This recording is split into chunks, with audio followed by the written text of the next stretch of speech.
Hey everyone, and welcome back to day 30 of 100-Day Code of the Programming Zone. Subscribe and turn on bell notifications.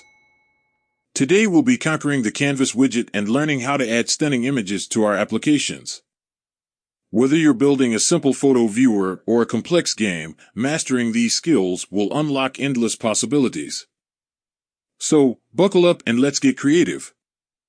So to begin, we're going to go to the very top of our file, and I'm going to import all of the classes inside Tkinter, and I'm going to use that to do my UI setup.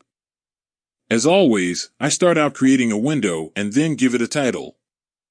And then I'm going to get my window to start out with my main loop. Now in between, I'm going to create my canvas. And this is from the Canvas widget. Now this Canvas widget, as I mentioned, is going to have a height of 200 and a width of 200.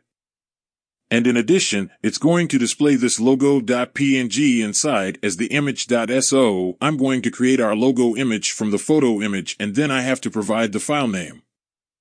So the file name is just simply logo.png in this case because they're both inside the same folder.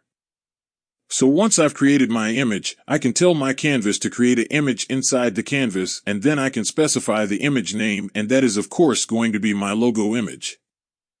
Now we simply just adding the raw numbers. So the X position of the center of the image is going to be 100, because remember that the width is 200, so half of that is 100. And similarly for the Y position, it's also going to be 100. So this way we've got the X and Y position to find, and we've created the canvas size. Now, all we need to do is to get our canvas to have some sort of layout dimension. I'm just going to start out by packing my canvas onto the screen because later on, once we have more components, then we can think about using more fancy things like the grid. Now, if I run this as it is, then you can see that I've created my password manager window and I've created my 200 by 200 canvas. The only requirement I haven't yet satisfied is adding some padding between the window and that canvas.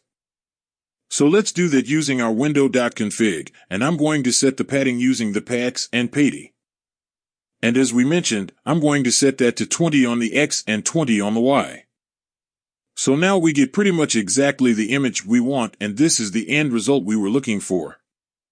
But if you're happy with all of this code, then in the next video we're going to be learning more about the grid system and how to lay out a complex user interface like this one. So for all of that and more, I'll see you tomorrow.